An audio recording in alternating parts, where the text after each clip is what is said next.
the gospel. And by the power of darkness, demons unbelief and doubts cast us from our right now, Lord.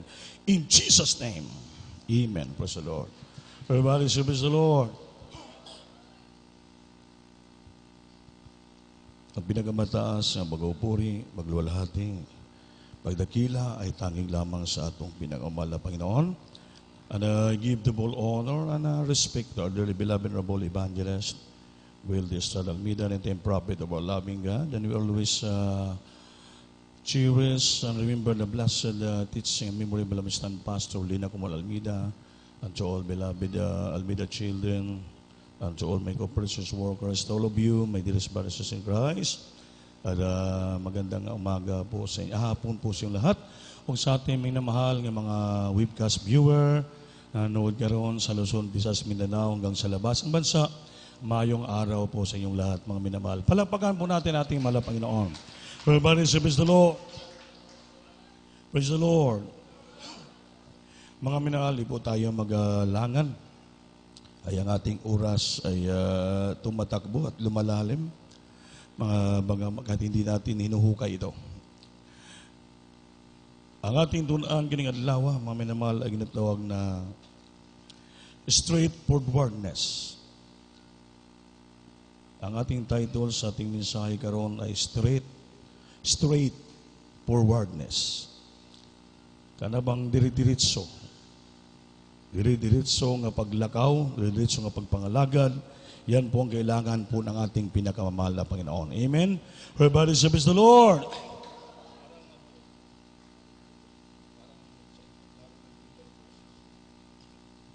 Straightforwardness. Ang ibig sabihin ng straightforwardness, mga minamahal, ay easy to do or understand, not complicated, honest and open. Ulitin ko po, ang meaning ng straightforwardness is easy to do, madaling gawin, or understand, madaling maunawaan, not complicated, hindi komplikado, honest and open sa lahat ng bagay. Meaning, ibig sabihin, naintindihan mo, madali mong gawin, hindi po walang komplikado. Complication sa ginahimo mo, honest ka. Honest to God and you are open. Open ka sa lahat ng bagay. Amen? Yun pong ginatawag na straightforwardness. Palagpagan po natin ang ating pinakamahal na Panginoon. Ang ating teksto karon, mga minamahal, Luke chapter 9, verses 57 up to 62. Pag-ibasa lang. Hallelujah, praise the Lord. Libro sa Lucas, Kapitulo 9, versikulo 57 hantod sa 62. Sa 57. Ug sa naglakaw sila sa dalan, diha pay usa ka tawo nga miingon kaniya, "Mosunod ako kanimo bisan asa ikaw moadto." 58. Si Jesus mitubag kaniya, "Ang mga milo adunay kalubluban, ug ang mga langgam sa kalangitan adunay kabatugan. Apan ang anak sa tao walay dapit nga kapahulayan sa iyang ulo." 59. Ug diha usa nga iyang giingnan, "Sumunod ka kanako." Apan kini mitubag kaniya, "Ginoo, tuguti una ako sa pag-adto sa paglubong sa akong amahan." 60.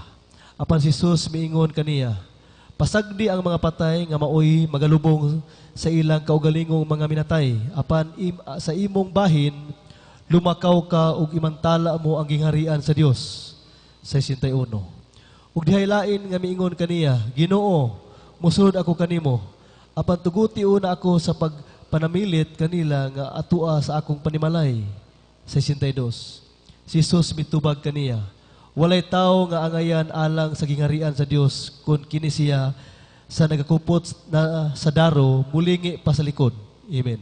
Palakpakan po natin ang ating po. Tudiri po sa itong gibasa ng mga teksto, mga minamahal, makita po natin dito kung gaano ka-importante ang paglilingkod sa Diyos. Ang gusto ng Panginoon na paglilingkod ay going straight, forward, going to the front. Ibig sabihin, walang talikday, walang talikuran. Kaya tanong nga straightforwardness. Dito po may dalawang binata and example ng ating Panginoon. Kaya sabi ng mga tao, Lord, sasama ako sa iyo kahit saan ka pupunta. Sabi ng Panginoon, ang mga miro may sariling bahayan. Ang mga ibon may sariling pugaran. Ngunit ang anak ng tao walang sariling tuluyan. Amen ba? Amen. And he said unto another, follow me. But I said, Lord, suffer me first to go and bury my father. Ang isa kay binata, Lord, gusto ko sumama sa iyo. I want to follow you, Lord, but let me, permit me, suffer me to go first and bury my father. Anong sabi ng Panginoon? Jesus said unto him, let the dead bury the dead, but thou go and preach the kingdom of God. Pabayaan mo yung mga patay maglibing sa ilang pinatay. Sumunod ka sa akin at ipangaral ang Ebanghelyo. Amen. Yung isa naman, sasabi, Lord, pintulutan mo muna ako na punta uwi sa aming bahay, magpaalam ako sa aking mama, sa aking papa, sa aking mga loved ones. And then sasama ako sa iyo. Sabi ng Panginoon, if you love your family, your loved ones more than me, you are not worthy of me. Amen. That's why Jesus said to him, no man having put his hand to the plow, daro, and looking back is fit for the kingdom of God. Walang tao naghawak ng araro, nagdaro, na pag sa po'y lumingi, tumalikod sa likod, maging karapat dapat siya sa kaharian ng Panginoon.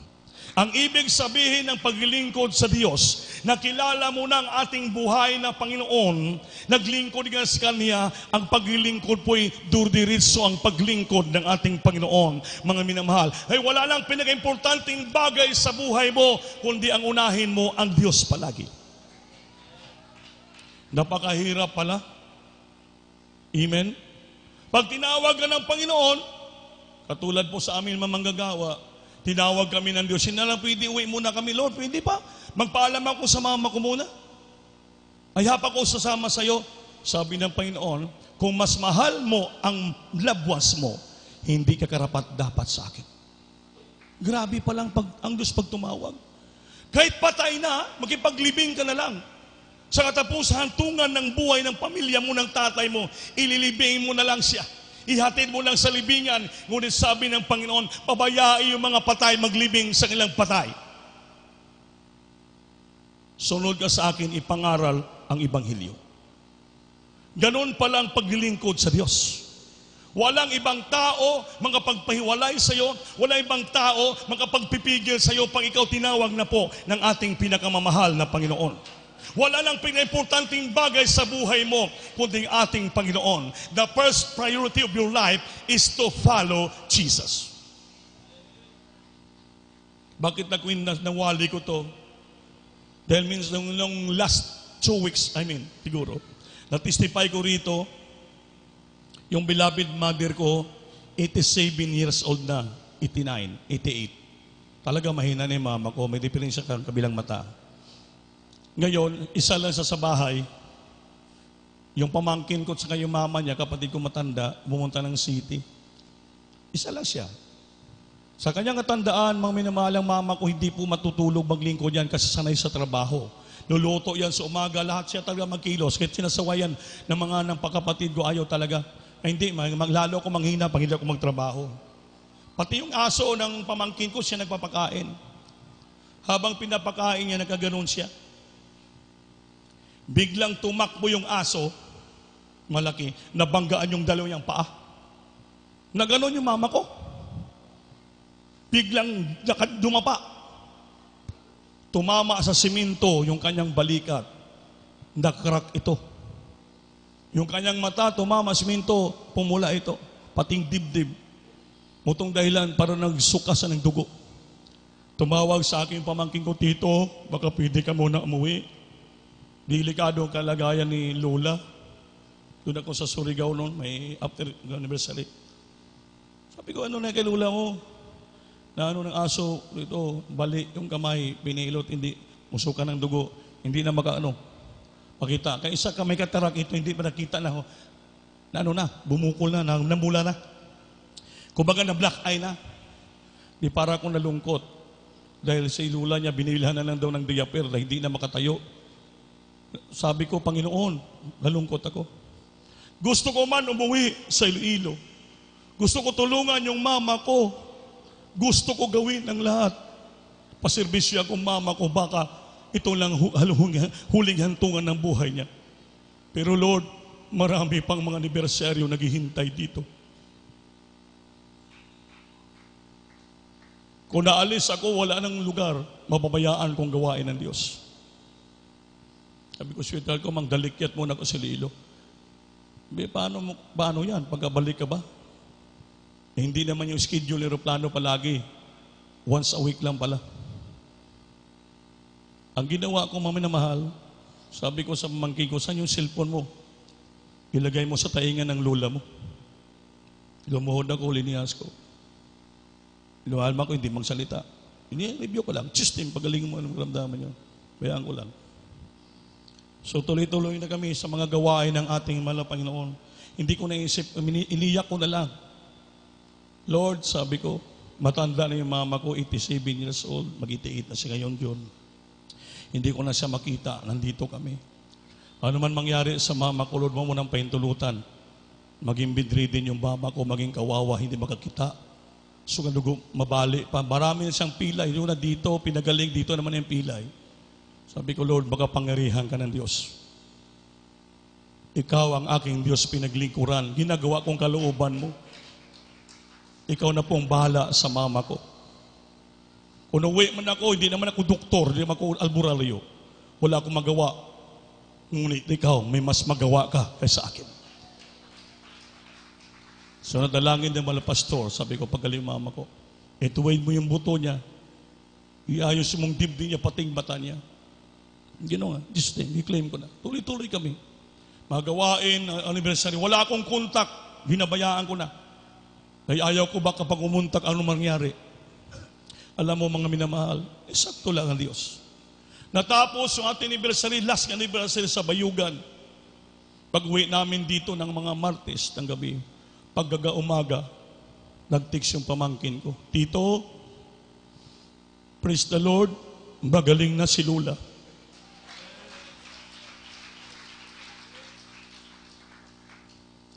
Tumulo yung luha ko. Pinuri ko ang Panginoon. Sabi niya, wala na yung sling sa kamay niya. Nadugtog niya kanyang buto. Nakalakad na si Lula, pupunta na ito, kumakain na kami sa kusina. Yung mata niya na nag-black eye, nagkakita na. Sabi ko, Panginoon, buhay ka nga Diyos. Naglingkuran. Hindi mo kami binibigo kailanman. You never failed us, Lord.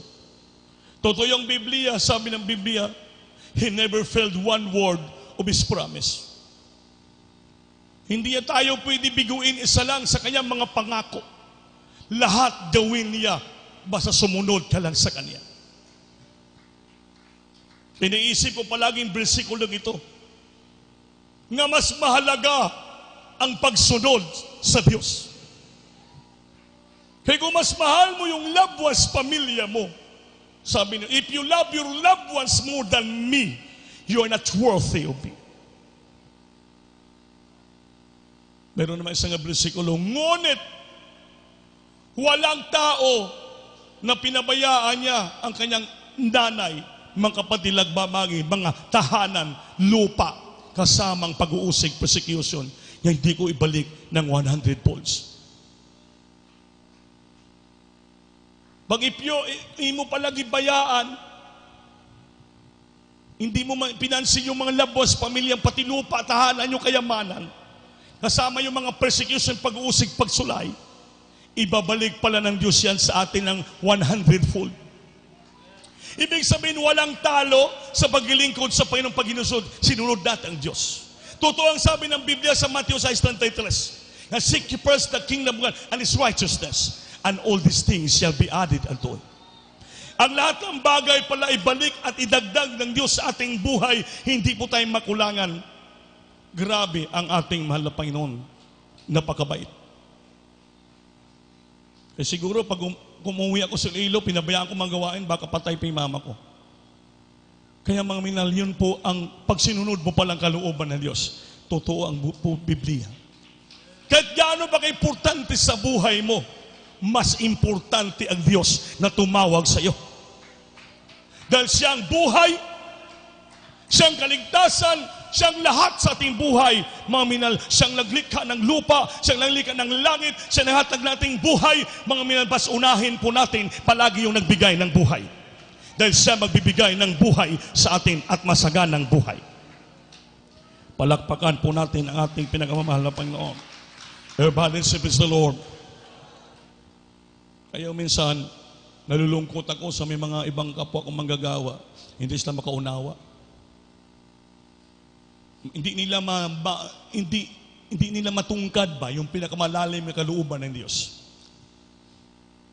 Gusto nila iba, bagsabi, punta ako doon para magliwaliw.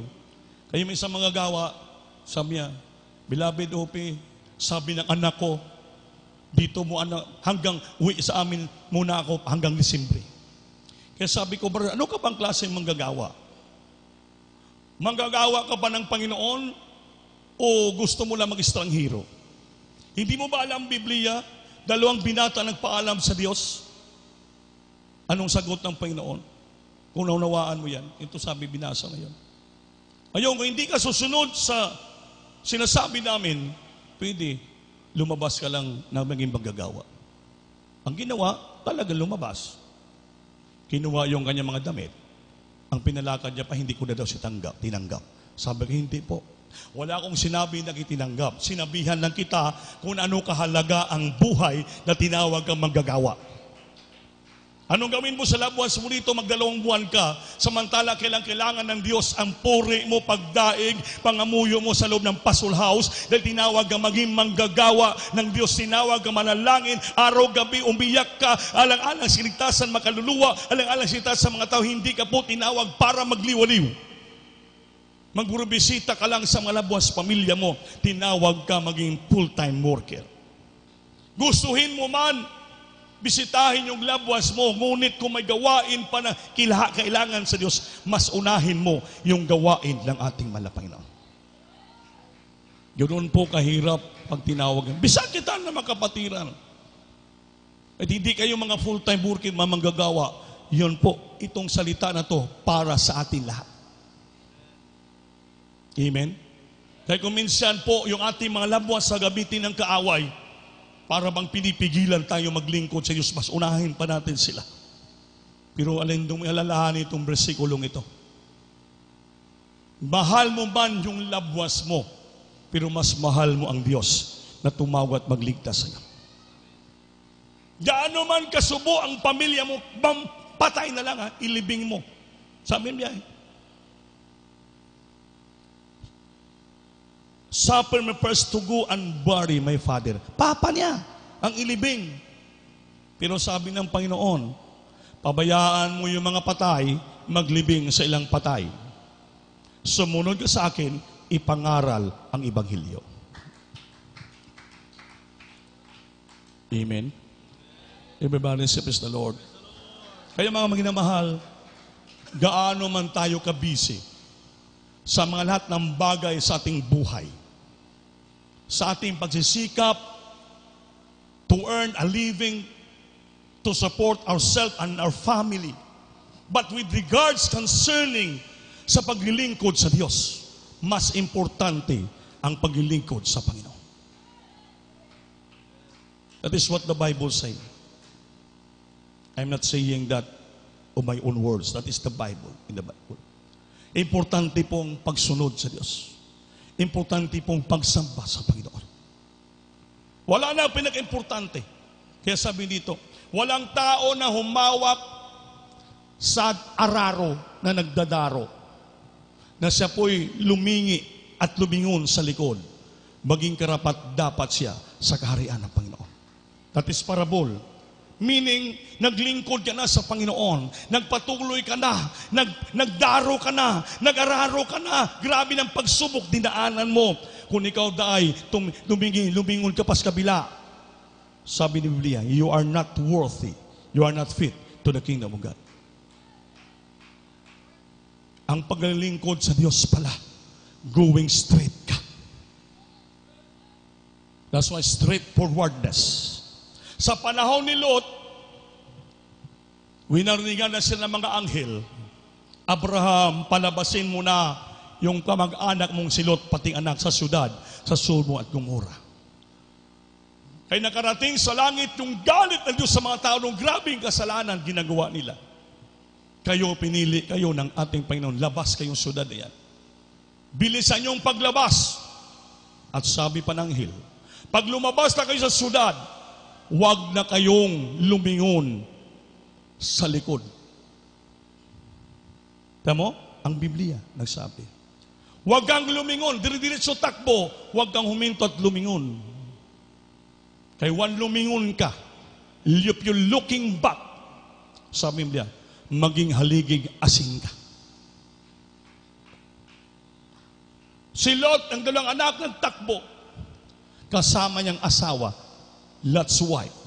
Habang tumatakbo, bumababa yung apoy galing sa langit, tinutupok, sinusunog yung syudad, ay gabing parusa ng Panginoon. Hindi makaya ng asawa ni Lot, huminto siya at lumingon. Dahil bakit? Nasayang siya sa mga bahandi, kayamanan, kasiyahan dito sa syudad. Paggilingon niya, hanggang ngayon, makita yung estatwa ng asawa ni Lot, ngayon, nahimo siyang estatwang asin. Naging totoo yung salita ng ating pinakamamahal na Panginoon.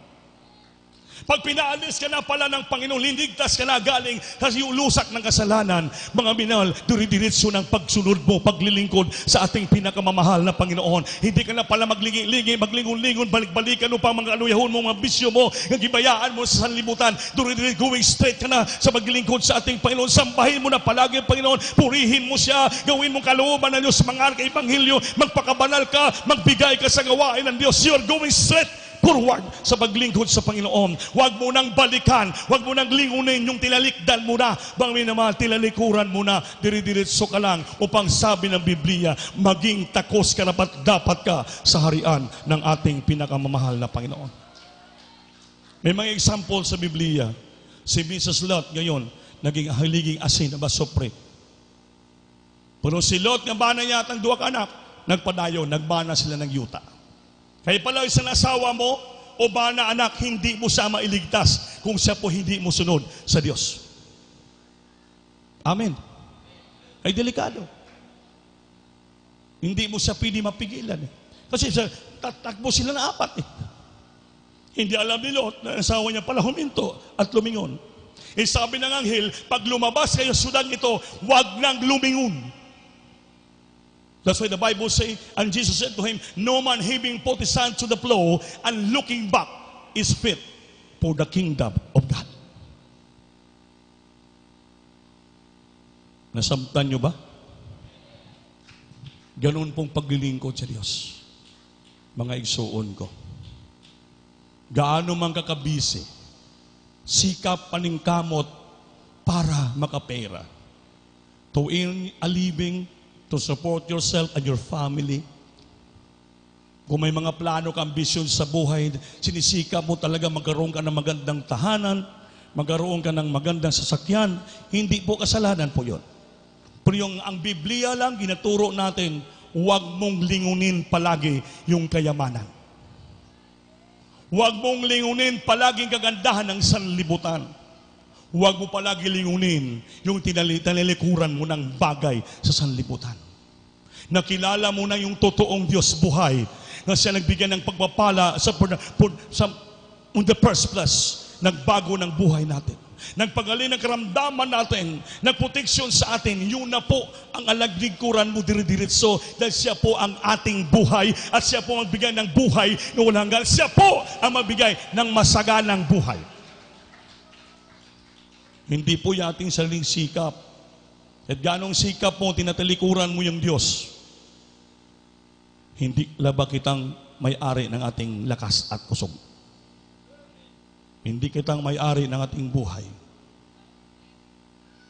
Amen? Hindi kitang may-ari ng ating health.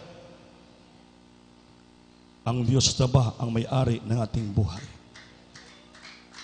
Base sa ating pagsikap na pabayaan mo ng obligasyon mo sa Diyos, darating ang panahon sa bigla lamang, in a split of a minute, may mangyari sa buhay natin. Baka kasaka ka na magsisi kung may mangyari na. Ang tao kasi palagi huli ang pagsisisi. Nung wala pang nangyari, kumpiyansa. Minsan may bersikulo pa tayo, God is love. Ang Diyos pag-ibig. Ang Diyos mapag-unawa. Ang Diyos mapagmahal. Maunawaan niyang ginagawa ko. Ang Diyos hindi po agad-agad yan papaluin ka't may mangyari sa buhay. Ang Diyos mapagpatawad. Okay po yun. Pero may bersikulo naman nga beware the goodness and severity of God. Magbantay ka rin sa kabagsikan ng Diyos. Delikado rin. Baka dumating na yung kabagsikan. Paano yan? Di ang Panginoon po ang tinitingnan ng Diyos yung ating puso na tayo po'y willing sumunod sa Kanya. God is serious about sin. Kung babalik-balik ka gumagawa ng kasalanan, alam mo na mali. Alam mo na ayaw ng Diyos, ginagawa mo pa rin. Mga minamahal, ang Biblia nagsabi, God is serious about sin. Pag binabalik-balik mo kasalanan, mga minamahal, ginasupak mo ang kabalauran sa Diyos. Delikado po yan. Parang may kasabihan, pag mapunong gantangan, kalison. Diba? Kasi ang Biblia po nag-warning. Ang Biblia nagpaalaala. Ang Biblia nakasulat, nagtuturo. That's why obligasyon ng preacher to preach the Word of God, rebuke, reprove with all suffering doctrine. Mag-rebuke, magsaway, magbadlong, magbatuto, magtudlo sa tamang tudlo sa Biblia. Upang katauhan sa Diyos, mahimpit sila balaan, wala ikasaway sa sanlibutan. Kaya bakit po ang ating puntahan, hindi po yung lupa, ang ating puntahan langit.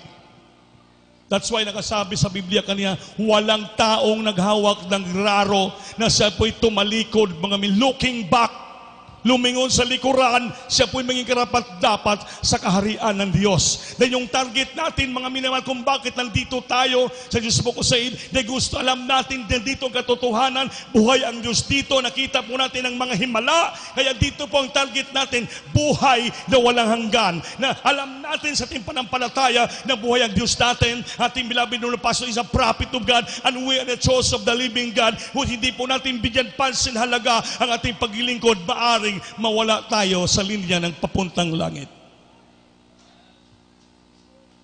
Magpasalamat kayo, may mga preachers, manggagawa, na nagpapaalaala ng salita ng Diyos na nangangaral sa atin. The time will come, mawala ng Ebanghelyo. Wala na mangaral, wala na magtuwid sa atin, wala na magbatuto sa atin. Paano yan? Kaya mahalin niyo yung mga taong nangangaral ng Ebanghelyo. Mahalin niyo yung mga manggagawa, mga preachers niyo. Dahil bakit? Hindi man kami karapat-dapat, kinahabagan kami at ginagamit ng Diyos para paalalahanan ng buos sa atin. Dahil yung ating papuntahan, hindi po lupa, langit ito. Gusto niyo ba ng langit? So ito pong sabi ng Biblia. Si Pablo, isang bagay lang ay hindi niya makalimutan sa sarili niya. Nung tinawag sa Apostol Paul, kriminal, killer sa Apostol Pablo. Ang tawag niya Saul of Tarsus pa before. Siyang persecutor, mga killer na mga Kristiyano sa unang panahon. But, on his way going to Damascus. Dala niya yung permit sa gobernador, pang persekuton, hulihin niya mga Kristiyano sa unang panahon. Pagdaan niya sa daan ng Damascus, kalit lamang, bigla lamang, may liwanag ngayong sa langit, tumutok sa mata ni Pablo. Sakay sa kabayo, nahulog siya. Nung nahulog sa Apostol Pablo, dahil sa liwanag ng gloria ng Panginoon, tumama sa mata niya, napiktuan yung mata niya, hindi salos pagkakita. Nung nahulog sa kabayo, may boses ng salita, Saul, Saul, why thou hast persecuted me? Bakit mo ako ginalutos? Sabi, who art thou, Lord? Sino ka, Panginoon? I am Jesus of Nazareth, whom thou hast persecuted. Hindi niya nakita ang Panginoon, niya kilala. Kung sabi ng Panginoon, ako ang pinipersecute mo. Dahil bakit? Pang ang tunay pa ng Kristiyano, inuusik, pinipersecute, nabiyembe ng tao, ang Diyos pala ang ilang inuusik. Dahil bakit? Kakampi po natin ang ating mahal na Panginoon. Kaya sabi ng Panginoon, pumunta ka doon sa mga apostoles para ilihas kanila, para ikaw gagaling. Kaya isa ka sa aking pinili, magdala ng Ebanghelyo sa mga hintil. Nung liniyan si Pablo Nenias, biglang gumaling, pinautismuhan, nakita, dumilat ang mata niya, nakita na ang Diyos para buhay at makapangyarihan, nangaral na sa Apostol Pablo. Amen? Nung na-convert na sa Apostol Pablo, tinalikdan, binayaan niya ang kanyang pagkakriminal, ang kanyang pagkabugiro bilang abogado. Anong sabi niya? Philippians chapter 3, verse 13 up to 14. Pakibasa lang, brad.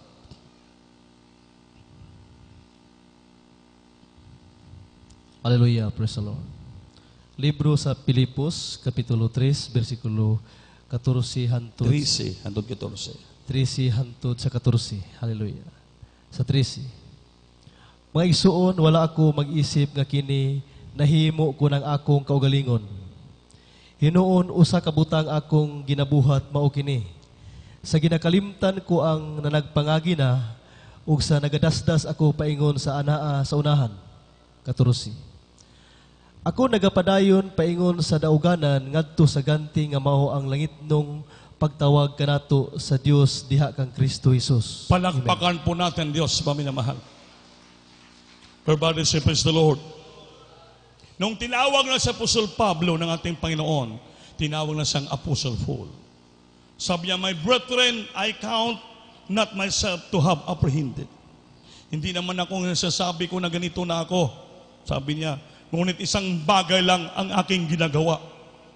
Nga akin ang kinalimutan ang mga butang na ako nang binayaan sa likuran. At ginadasdas ko.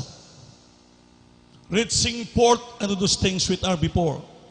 Ang tinitingnan na Apostol Pablo, yung mga bagay na sa unahan niya nga dapat niyang maabot. Ano yun? Yung langit at kaligtasan.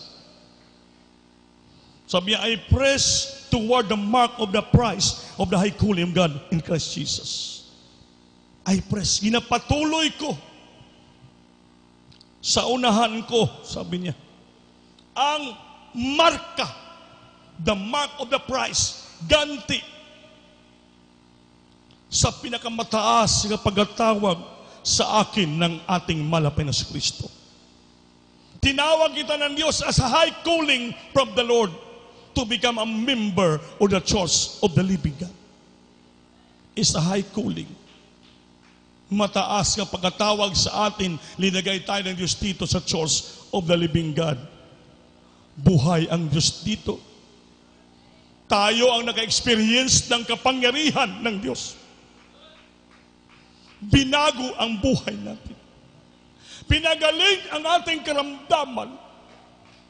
Pinutuksyonan kita sa Diyos sa magsidinti. Grabing sari-saring himala ang nakita natin sa buhay natin araw-araw. Mabanggaan na lang tayo magbalintong atong sa kanan, ngunit walang nangyari sa ating mga buto. Buhay pa rin tayo. Eh, sabi ni Pablo, isang bagay lang ang aking ginagawa. Dahil kinalimutan ko na ang mga butang sa likuran kong binayaan ko na. kundi ginadasdas ko. Tinutulak ko ang sarili ko nga gawin ang malaking presyo ng kaligtasan nga diyan ako tinawag ng Diyos. Hindi natin pwede alalahanin pang mga bagay ating tilalikuran. Doon na tayo sa unahan tumingin. The mark of the price of the high calling of God from our Lord Jesus Christ. High calling, the mark of the price, presyo, pinakamataas ka presyo, pinakamataas ka pagkatawag sa ating mga Panginoon. Na tayo po'y dalhin sa langit, pagdating ng araw, magbana tayo ng buhay na walang hanggan. Yan po ilagay natin sa ating isipan, mga minamahal. Kung minsan kasi, yung ating isipan napupukus na lang sa mga material na bagay sa palibot. Amen ba? Amen ba? Wala mang problema yan.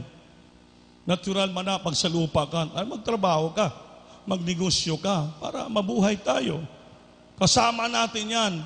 Pero pag sumubra na ang tingin mo sa mga material nga bagay sa lupa at sa pera, yan pong pinakaayaw ng Diyos. Ang gusto ng Panginoon, siya palagi ang titingnan mo't unahin siya. Yung lahat nating tinatanggap ngayon, mga kapatid, hindi po yan galing sa ating pagsisikap. Yes, nagsikap tayo. Pero yan, grasya galing sa ating pinakamamahal na Panginoon. Because we are saved by grace, not our works, that should any man should boast. Linigtas tayo ng Panginoon sa grasya. Hindi po dahil sa ating gawa na ating dapat ipagbabalaki. We are saved by grace, not our works, that should any man should boast. Hindi po natin pwede ipasigarbo, ipagmayabang yung ating nagawa. Dahil yung nagawa natin, grasya lang yan ng ating Panginoon. That's why ilagay natin sa isipan po natin, napakahalaga ang pagsunod palagi una sa ating Panginoon. Everybody say praise the Lord. Everybody say praise the Lord. Alam mo mga minamahal, hindi po natin masunod ang Panginoon kung puno po tayo ng garbo sa atong kasing-kasing. Kasi ang tao, klaseng-klaseng ego. Kasing-klaseng garbo ang tao.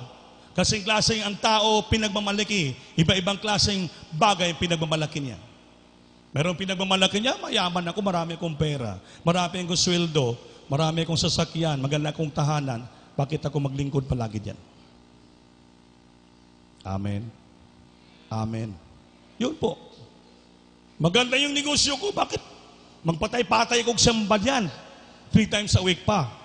Kasi ang tao maraming ego. Alam niyo ba yung ego? Ha? Alam yung ego? Ano yon? Naigo ka? Naigo ka sa wali? Yung ego, pride ng tao yan. Yung tawag na egoistic. Hindi siya pwede masabihan, hindi siya pwede masultian, hindi siya pwede mapangaralan. Dahil bakit? Meron sa sariling prinsipyo palagi. Bakit sila dyan? Palagi sa may lusot, palagi sa may katwiran, palagi sa tama, wala sa mali. Yan pong ginatawag na ego. Pero publikad sa pagsunod sa Panginoon, patyon mo ang iyong ego. Dahil ang Panginoon, He's a perfect example of humility. Siya mismo nag-Diyos, nagkatawang tao, nagpakumbaba sa lupa, grabe. Sinakripisyo ang sarili hanggang namatay. Kaya sa Biblia, He passion as a man and is faithful unto death, even in the death in the cross. That's why He has given a name above every name. Binigyan siya ng pangalan, mataas sa lahat ng pangalan. Nagpakumbaba ang ating Panginoon. Nagkatawang tao sa espasyo na saman. Mga minalaging tao siya, naging faithful siya, masinunod na tinumano siya hanggang kamatayon sa kusang Kalbaryo. He humbled Himself and is faithful unto death, even in the death in the cross. That's why He has given a name above every name. Diyos mismo siya, Hinubad yung pagkatao niya, nagpakumbaba siya. Tayo pa kaya? Amen? Ha? Panginoon yun. Pero hinubad niya ang kanyang pagka-Diyos. Nagkatuwang tao. He humbled himself and is faithful unto death. Wala naman siyang kasalanan, ngunit naging tapat siya sa kamatayon. Hinatulan siya ng mga tao. Pinakita niyang perfect example kanatong tanan na we should follow His steps. Na dapat Kristiyano tayo, maging katulad tayo ng ating pinakamamahal na Panginoon. We shall be like Him, like how there is Jesus, na handa magpakumbaba, sumunod sa kalooban ng ating pinakamamahal na Panginoon. Katapusan ng bersikulo, John chapter 12, verse 24 up to 26. Ito po'y bersikulong isang parabola para maintindihan po natin ang ibig sabihin. Mapalakpakan ba nato ang Ginoo?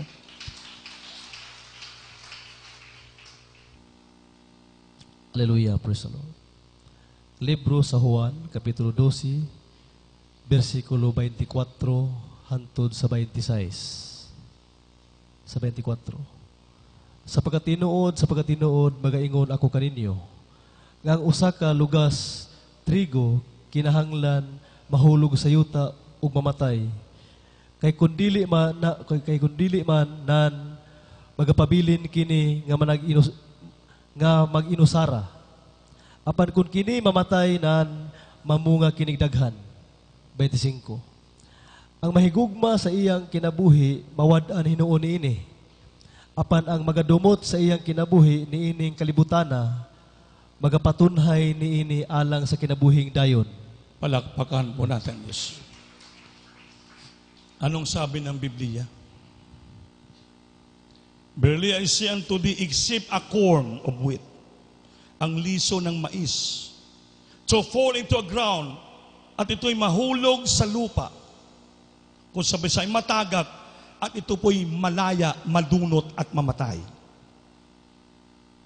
Siya po'y magpabilin na ginusara. But if it die, kung sa daw mamatay, madurog itong liso, it bring it forth much fruit. 26:5. He that loveth his life has lost it. Ang nagmamahal, nagpalangga na niyang buhay, lalo mawadaan ng buhay. Amen. Nandungog niyo ba? Nabasa niyo ba dyan? He that loveth his life shall lose it. Ang nagmamahal ng lubusan sa kanyang buhay, lalo mawalaan ng buhay. Lalo pala mawala. Ang unit, yung napungot, nagalit, hated his life. And this word shall keep it unto life eternal. Kung ang sarili mo din sa lupa, parang kinapungutan mo, galit ka ba pag umuupos na gusto mo gawin ang kalooban ng Diyos? Dito sa sanlibutan ito in this world, ito po ay magpatunghay, magpasarap, padulong sa buhay na walang hanggan. Kabaliktaran ang ating Panginoon. Ang ibig sabihin ng Diyos, huwag mo masyadong mahalin ang buhay mo sa lupa. With regard sa pagsunod sa kalooban ng ating mahal na Panginoon. If you hated your life in this world, you hate yourself, your life in this world shall keep it. Ginatipigan mo, ginapatunghay mo, it unto life eternal. Minsan ba takot ka mag-overnight? Kaya pag umaga baka mahilo ka. Ayaw mo mag-overnight, kaya mapapagod ka. So you love yourself. You love your wife. Your life. Natakot ka mag-fasting, kaya basa ma-ulcer ka, magutom ka. So you love your life. buhay kay baka mabankrupt ako. You love your life.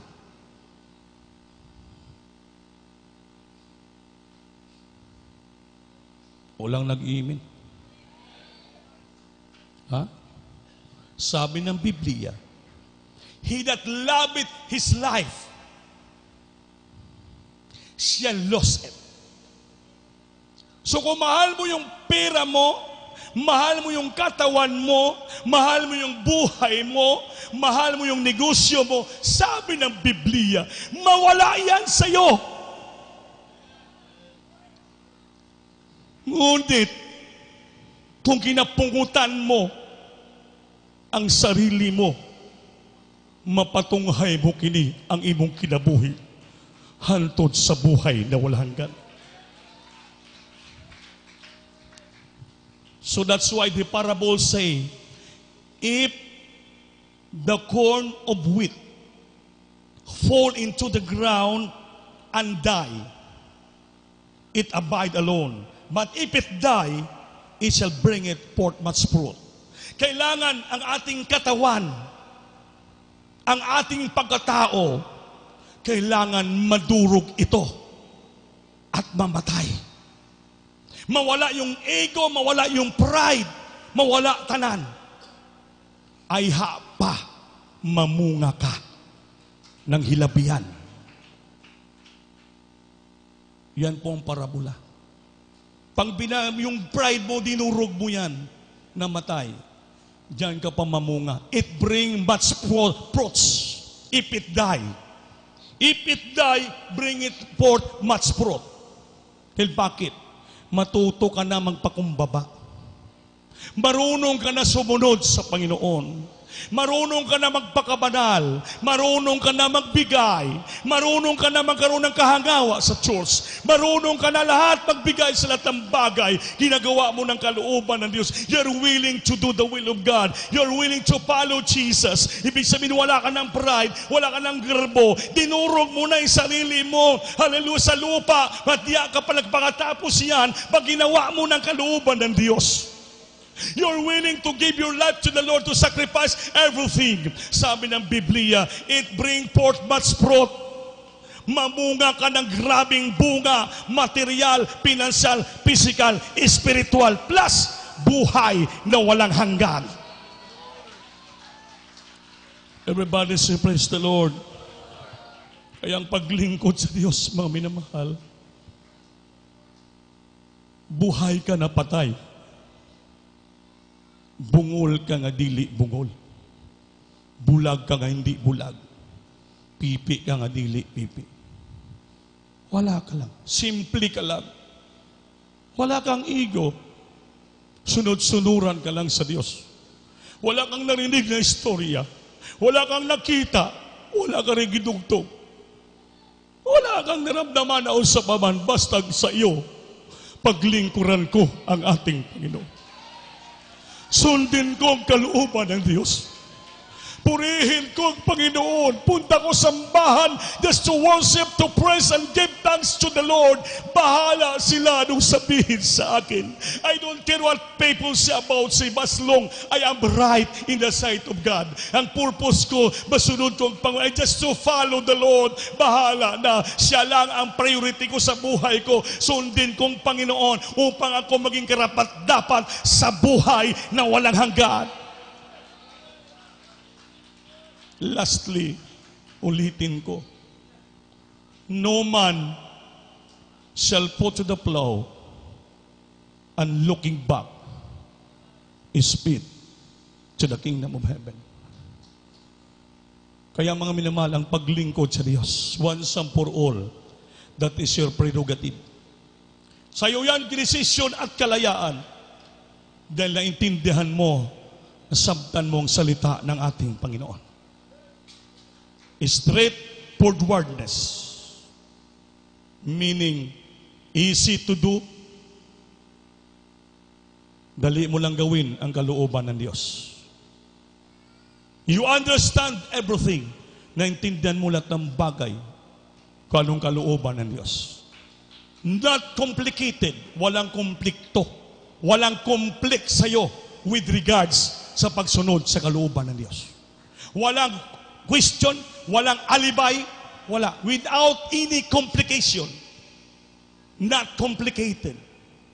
You are honest to the Lord. And your heart always open to do the will of God. Yan po ang gusto ng Panginoon. Kaya mga minamahal kong mga kapatid, sana maintindihan natin yung salita ng Diyos. Hindi po tayo pabayaan ng Panginoon. Sabi ko na nga, si beloved Mr. Willie James Almeida, grabing kapagod nila. Pinto lang ka Diyos, wala maka-overnight. Sabi niya, Kuya, supposed to be after Talipaw Crusade, 1 month preparation namin, wala kaming tulog pahinga. Dapat mga 1 week ang pahinga namin. Ngunit pagsabi sa akin ng anniversary, October 30, Sambuanga, sabi ko, nakakumit ako, sige, punta ako. Nang lumapit ako, be, Kuya, punta ka sa Sambuanga, magkita tayo. Sabi ko, paano yan, be? Sabay ang Bayugan o Sambuanga. Sabi niya, Kuya, i-atras mo. Gawin mo ng next Sunday, November 6, dahil pupunta ako doon sa Bayugan. Sabi ko, Lord, salamat sa iyong kalooban. Imbitaran ko pa sana siya. Siya na mismo nagsabi na pupunta ako. Grabe ang Panginoon. Sabi niya, hindi sinilugtungan niya pa, Kuya, akyat din tayo sa Kidapawan. Sabi ko, no, nang imbitar kami ng kusada sa Kidapawan, walang pumunta. Mismo, ang beloved sila nagsabi, no, Kuya, punta ako ng Kidapawan. Grabing kalipay, katuwa ng kapatiran sa Kidapawan, pagtawag na ako. Nagkaisa sila, naghanda dito, tuwang-tuwa sila. Nagkaroon ng Wednesday service doon. Grabing kapuspusan. Pag sabi ko kay Buddy Rode, sabi ko, Ope, pwede ba imbataran natin beloved children sa ating anniversary sa January sa buong bukid doon? Sabi ko, hindi na. Maghihanda ka na dyan sa Miyerkules. Maghanda ka ng almusal mo. Dadaan kami dyan, kasama namin si beloved Minister Jesus. Ha? Mo ba? Grabing kagalakan ni Barode, handa sa lahat. Anong lutuin ko? Hindi malaman ko anong lutuin niya. Timing rin, may kapatiran na medyo may kwarta pumunta ron. Timing, sabi niya, beloved Ope, grabe ang Panginoon. Wala akong gastos. Basta kalooban ng Panginoon, grabe. Pagpalain ka ng Diyos. Tuwang-tuwa sila. Tamo kompleto. Nakadaan ng bukid noon, nakapunta ng Kidapawan, nag-anniversary sa Bayugan, nagstay dito, beloved Mr. James Almeida ng Pilak-Adlaw, Miyerkules, mga 3 days dito. Tuwang-tuwa, nakita niya yung mga manggagawa, nagpupuri, nagbabablingan sa kahabagan. Sabi niya, Kuya, 2:00 tayo dumating, ba't hindi ka natulog nagpahulay? 4:00 nagpuri ka na. Di ko, kahabagan ng Diyos. Sabi ko sa Panginoon, habang may lakas, may kalakas at buhay, purihin ko ang Diyos. Salamat, Kuya. Pinagpapala kayo dito, pati yung mga manggagawa. Pinaghawakan nyo ng mga stations sa kahabagan ng Diyos. Sa katuwaan, before maglakaw kami sa dako ng Bayugan, pinagpala yung mga workers dito. Pinaglista yung mga pangalan. Akala ko lista lang. Kaya pala may iwan ng mga pagpapala. Tuwang-tuwa si Butsoy. Nawala yung cellphone. Biglang nakabili ng bagong cellphone. Sabi ko, saan ikapulugalan mo? Wala ka tingog. Iuna pa yung cellphone niya. Sabi ko, Soy, 1 week mawala naman na. Masira, hindi ka nabigyan tas yung piring mo. Sabi niya, magbigay bang ko? Grabe yung pagkapala. Pag sumunod ka, purihin mo ang Diyos. Bisan pagod ang katawan mo habang may lakas ka pa, gawin mo ang kalooban yung straightforwardness. Dahil naintindihan mo, madali mo nang gawin, easy to do. Lahat ginagawa mo, you understand everything. Lahat open ka, walang komplikado sa'yo. Habang may lakas, may kalayaan ka, simbahon mo ang Diyos. Daigon mo ang Panginoon, purihin mo siya, magbigay ka, lahat gawin mo. Ang Diyos may preserba nga pagpapala sa atin lahat. He always preserve us the blessing. Dahil ang buo Diyos natin buhay at magpuno ng pagpapala, puno ng grasya, grabe. Kaya mami na mahal, you have to decide yourself. You must to talk yourself today. Kung paano bang paglilingkod natin sa Panginoon. We always speaking. We always, I know that the Lord always talking to us. Kinakausap tayo palagi ng Panginoon. Wala kaming pahinga noon. Tapos dito pa si O.P. Jojo Salino, humirit pa. Imbis punta lang kami ng bayugan ng Friday diretso para magpahinga. Sabi niya, B, pwede daan muna kayo sa Butuan mag-overnight. Sabi ko, ito na. Ang bilabin mo, Mr. James, walang baliban. Okay kuya, mag-overnight tayo. Sabi ko, yung mga kasama nagreklamo na. Pero wala. Nagdaan pa rin kami sa overnight prayer. Wala, galing ang bayugan, balik kami. Si Arnel, ganun lang mga last dosta.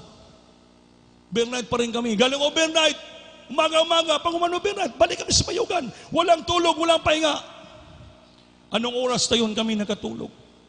Pero mga mil, dahil sa pagsunod sa kalooban ng Diyos, hindi tayo pwede magbaliban.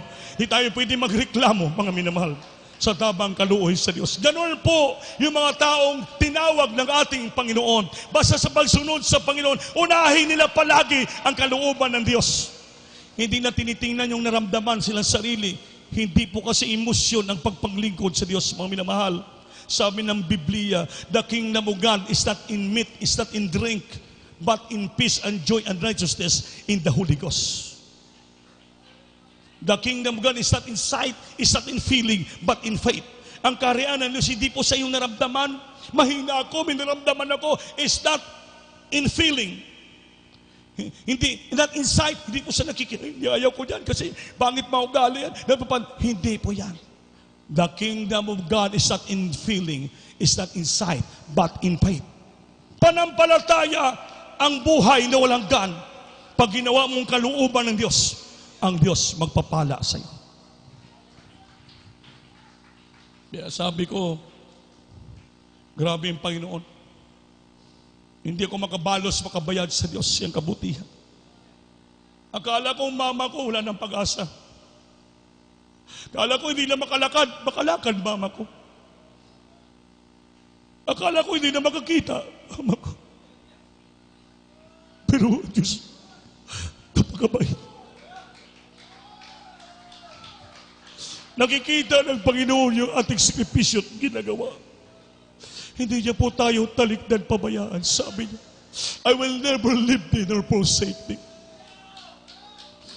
Samahan ko ikaw palagi. Ang mama ko, tatlo na disgrasya yan. Dati na crack dito ang spinal column niya. Marami na yan. Ngayon, pangatlo to. Sabi ko, bulok na, gabok ng bukog ng mga mama ko. Pero ang Diyos, buhay. Gina-repair niya ang ating mga buto. Gina-repair niya ating mata. Gina-repair niya ating katawan. Dahil buhay siya ng Diyos. Sundin lang natin ang kalooban ng Diyos, mga minamahal. Wala tayong ibang unahin. Wala tayong priority sa buhay ko ng ating mahal na Panginoon. Dahil buhay na walang gan yung ating target dito. Itaas yung kamay niyo. Awitan natin ang Panginoon. Awitin natin, I am willing, Lord, to do exactly what you want me to be.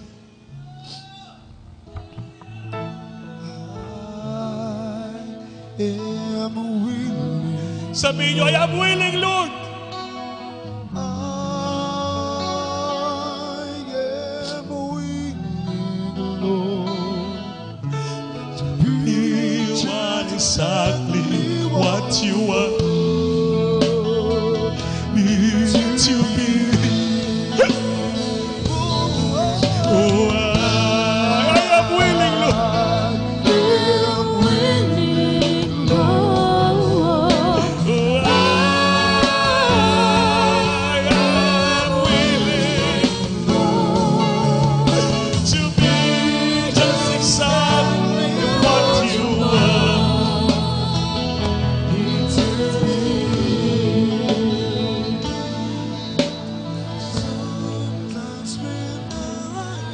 sounds, and I don't feel like When you're around, oh Lord, feeling so sorry for me, not knowing all the while you're working to see. when I Put you the past, I come out shining like gold. Sing it, hallelujah. Oh Lord, please don't ever stop working with me. Till you say I can be what you want me to be. I am winning. Oh,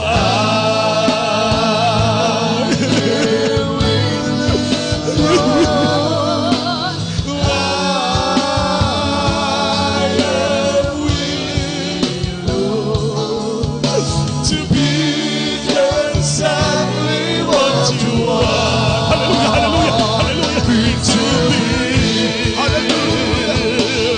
Oh,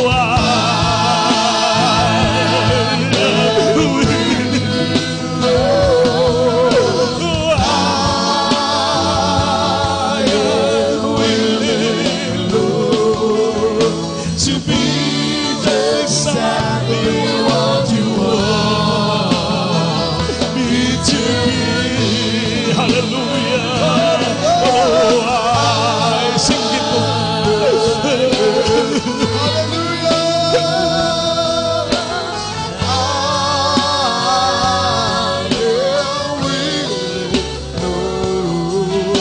To be exactly what you want me to be. To be just exactly what you want me to be. Sing it, hallelujah. Hallelujah. Sabi ng atong inawit, I am willing, Lord, to do just exactly what you want me to be. I am willing, Lord. Willing ako gawin ang gustong ipagawa mo sa akin.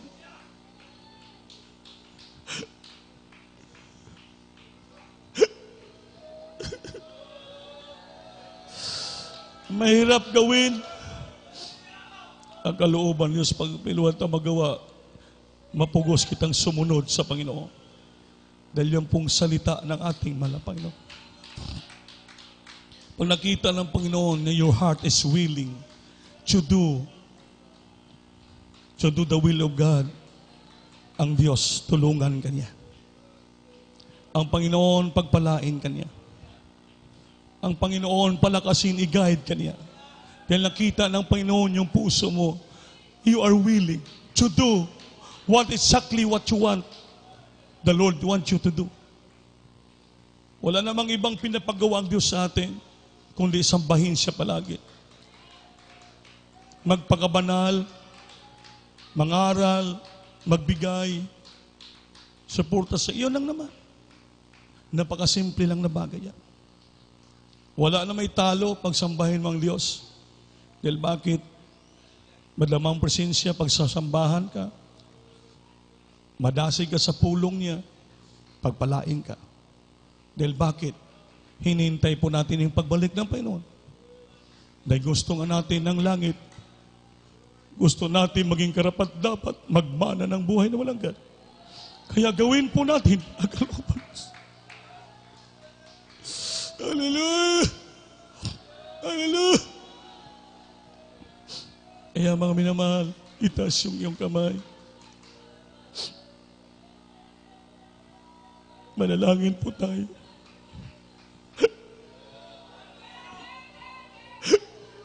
Salamat.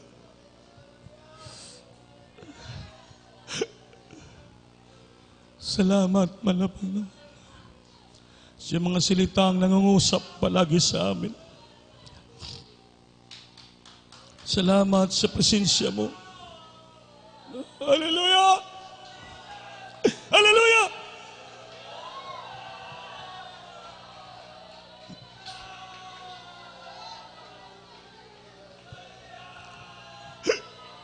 Hallelujah! Salamat!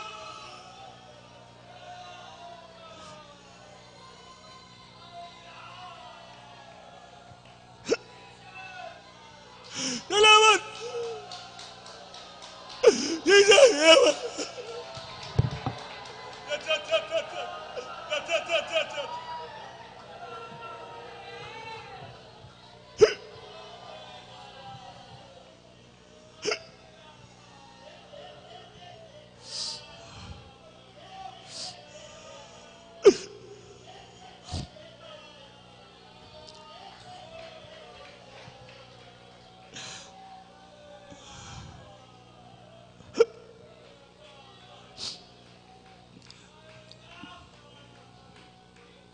Walang sapat na salita mabanggit natin upang bigyan natin ng pinakamataas, espesyal nga salita, pagpupuri ang Diyos. Kailanman hindi siya nagpabaya sa atin. Kailanman hindi po tayo pinabayaan ng ating Panginoon. Palagi siya nagatingin sa atin. Palagi siyang sumusunod gumagabay sa atin. Kahit tayo hindi makasunod sa Kanya, apan siya hindi siya nagsawa sa pagsunod sa atin. Sa pagtingin, pagsubaybay, pagproteksyon sa atin. Hindi siya nagsasawa sa magbigay ng pagpapala sa atin. Ay palitan po natin ito ng ating serbisyo at pagpangalagad sa Diyos, Mama. Hallelujah. Itaas ang kamay. Banggitin niyo sa bibig niyo ang iyong panalangin sa Panginoon. Kausapin niyo ang Panginoon. Kausapin niyo siya. Yes, nakilang Diyos sa mabanal sa pangalan ni Jesus, mahal na Panginoon. Nakikita mo ang aming pagsubikap na gusto namin palagi kang masunod, palagi ka namin masamba. Ngunit kung minsan, maraming mga hadlang, maraming mga sagapal. Ay nandito kami, tinuturuan mo kami ng mga salita mo upang palagi ka namin unahin ng paglingkuran. Saan ba kami banda nagkulang, nagasalan, kamalin, patawarin mo kami, Lord. Amin pinapangako, pagsikapin po natin namin masunod ang kalooban mo. Unahin ka palagi namin. Gusto po namin ang buhay na walang kan. Pagpalain mo mga lakan mo dito, Lord, sa material, pinansyal, personal ang bagay. Panalangini ang ilang mga negosyo na buta pagitaan ng ito po. Magamit isang gawan, hindi maging hadlang para sa kanila upang sundin at sambahin, unahin kanila, Lord. Iplastar mo ang buhay nila. Hallelujah! Ikaw ang Diyos na buhay gamanan sa talan. Sa dalangin yung propita, mga pastor, sa pangalan ni Jesus, singgit. Hallelujah! Hallelujah. Ipatong kamay niyo sa ulo niyo, mga minamahal. Lahat po tayo dumalangin at rebukin ang lahat ng mga sagabal sa ating isipan, mga tawan, lahat. Ipagpuri natin, hallelujah. Yes, dakilang Diyos sa mas palasos sa unang dalangin propeta, mga pastor, sa oras to, mga bilabid sa hindi, baba ang kapangyarihan mo sa mga ligitan, karoon dayon, bandungan nyo. Yes, I've been the prop darkness. Demons and permit the sickness and cast out, mermention of the might of Jesus. Be healed, that of build. Right now, properly, spices, blessed, actually, financially, physically, spiritually, Lord, demons and poverty, cast out, Lord, weaknesses, cast out from them, bless them so much, now. In Jesus' name, in Jesus' name. Amen, name of the Lord, hallelujah. Everybody say, praise the Lord. Palagpagan po natin ang ating mahal na Panginoon.